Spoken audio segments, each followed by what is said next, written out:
Kath, as you know, you and I are both leaning into perimenopause, and we're moving through big changes in our lives. And yeah, I don't spend much time thinking about how I can tend to my sleep, or even working with women who are moving through change, whether it's like they're in menopause, perimenopause, they're beyond it, or their lives are changing considerably.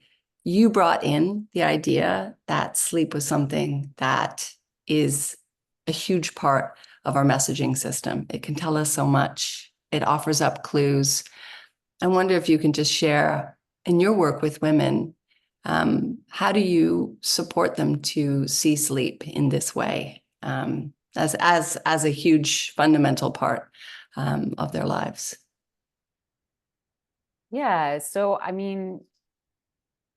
I like to always ask people, like, just to even reframe the language that we use around sleep as something that needs to be hacked or fixed or whatever, but just like asking people, what's your relationship with sleep right now? And, all kinds of things come up as women reflect. They might discover that actually they love sleep, but they just can't seem to carve out enough time for it. Or they might discover that actually they can carve it enough time for it, but they're just not sleeping well when they're in their beds. And so all different people have different kinds of relationships with their sleep, but thinking about it as an indicator, as Mm. like a barometer, or a compass that's kind of pointing you towards what's happening in your life in terms of what might you need a little bit more of, or where might you actually need less of something.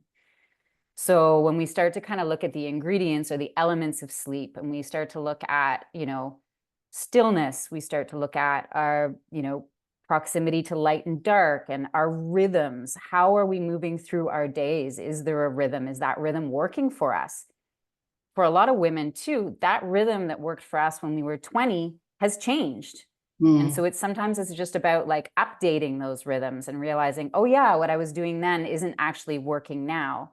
But kind of using sleep as the lens, as like the lens that you're looking through.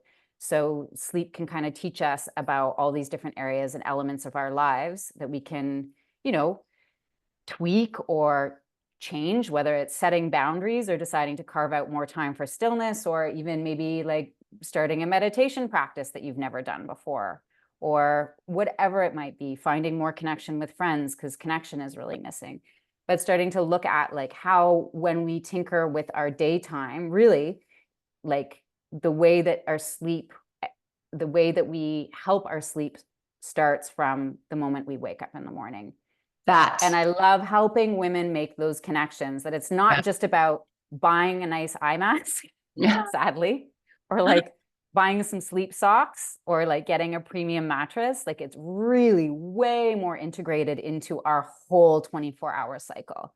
And how can we think about it as really, really honoring the sacredness of that time that we need to regenerate, to especially moving through change. Like so much creativity happens when we're asleep. Our brain is sorting out so many messages that we receive during the day, and people, once they start to kind of look at their sleep and develop a relationship with their sleep, they often find that they are more creative. They do have, they're learning stuff through their dreams, and it can end up being quite amazing actually. So um Wow. I feel like it's this untapped part of many people's lives. And do you find that when you kind of open the door of sharing, that sleep really gets tended the moment we wake up till we actually fall asleep? And when women build that awareness, that they access different parts of themselves, or they feel like a newfound, just sense of agency on their health or their awareness? Or do you find sometimes initially women feel overwhelmed, that they're like, oh my gosh, I'm not doing a good enough job, or there might be shame and guilt around like when I'm not doing enough to tend to my sleep? What do you find is common? it's such a great question, and it's like a very fine balance between like honoring this part of our resting selves, this part Yeah. of our body, this part of our mind and spirit, really, without being too hard on ourselves at the same time. And so it's always like you're kind of on that razor's edge of like, okay, I love, like, I had someone celebrate taking a nap for the first time in their entire life last week. And they were like, it was so amazing, but I had all these mixed feelings because I felt guilty because I should have been. And then we can talk about that. Like, Yeah. why? Like, why? And so, and then moving through periods where there's a lot of change happening and maybe sleep isn't like a 10 out of 10 every night, and that's okay too. And Yeah. that doesn't actually necessarily mean there's a problem.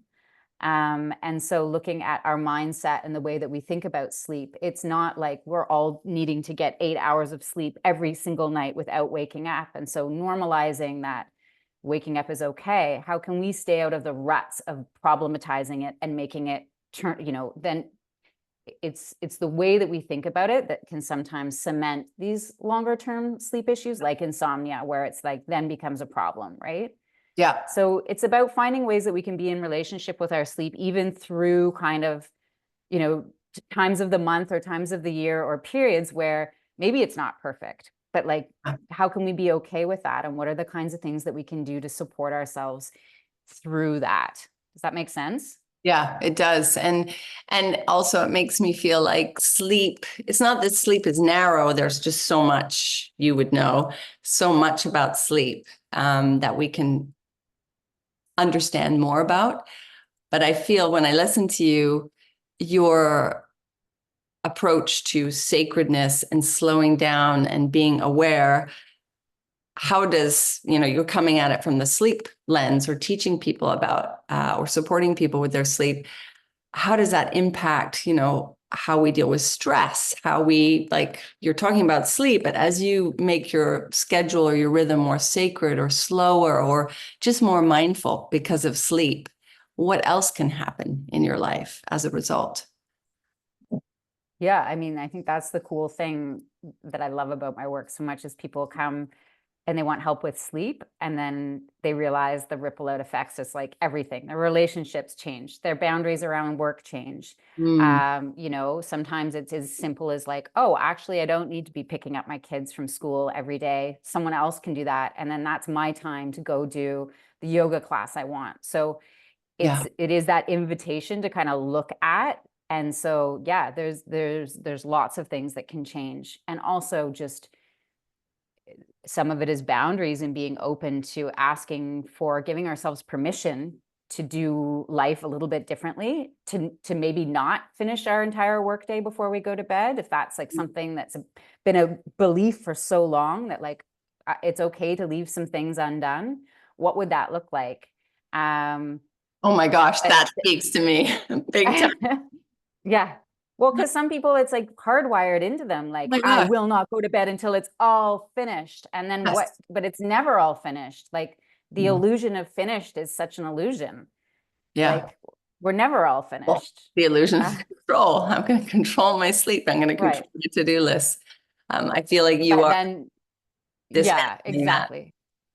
I think when we're looking at stress and sleep, that there is that symbiotic relationship between stress and sleep. And so when we find tools in our lives to, I don't even say manage stress, but when we start to become aware of our nervous systems and how we are carrying stress Mm. and can do things to help ourselves, whether it's whatever, Yeah. it could be anything. We'll talk lots about that, Yeah. but that then helps us have usually a more restorative sleep because we don't have those stress hormones sort of pumping through our body. But then what happens is when we're feeling more rested, that window of tolerance, that ability to stay regulated during the day without tipping into kind of fight or flight or fawn or freeze or those stress response, we have more capacity. Mhm. So, and then when we have more capacity, we tend to have more confidence, we tend to have more creativity, and then that tips back into sleeping better. And so it's like a feedback loop. And I love hearing from people about how that feedback loop is working in their day or what they're just even noticing about their window of tolerance. Where are they at? Maybe your window's here, maybe your window's here. And how does sleep play into that? I like that the word capacity is becoming more commonplace. People talking about their capacity. Like, I don't know about you, but just even in the last like 3 years, it's something that is now part of our many people's communication is talking and honoring or being aware of their capacity. Um, I know a question that pops up in my mind is like devil's advocate, or perhaps what might be emerging from some of the women is, okay, this is all great, like tending to my sleep and building awareness. How long is it going to take until I feel better? Like if I really commit to this, if I really like start to build a bit more awareness on, sleep in my life, when would I notice some shifts in how perhaps my capacity changes, or yeah, any sort of shifts in change with my health or my awareness when I start to focus on sleep? What do you notice? Or how do you respond to that question with people who are impatient? Um,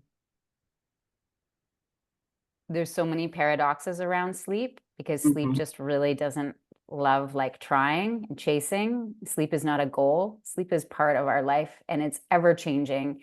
Our relationship with sleep, how much we get, how much we need. I would encourage people to not, yeah, I don't think there's a timeline that you put to this. I think it's like a relationship, like you would have with your child or a partner, where you are in relationship with it. And the tending piece isn't like a fixing piece or when am I going to see results necessarily, although results do happen. Like Mhm. I especially see people who are working with beliefs around their sleep and they start to shift some of those beliefs and pick up more supportive beliefs. Mm. I often hear people saying that they're falling back asleep and getting more quality sleep within like a couple of weeks. That Mm. can happen. So there are, I think, certain tools depending on where the person's at or where they may feel stuck or challenged around their sleep that we can see immediate results like right away. But I think overall to think about sleep as like a project that has to be tackled, there's a little bit of like I would caution people around because it's juicier than that. I'm gonna log that. Don't put sleep on a timeline. It doesn't like to try. I'm gonna It remember. doesn't like when we try too hard, right? Yeah. Well, thank you, Kath. There's got so many more layers and so much more to talk about, but I appreciate you hopping on here with me and looking forward to diving deep next week with WEvolve. Thanks, Me Kath. too. Like, thank you.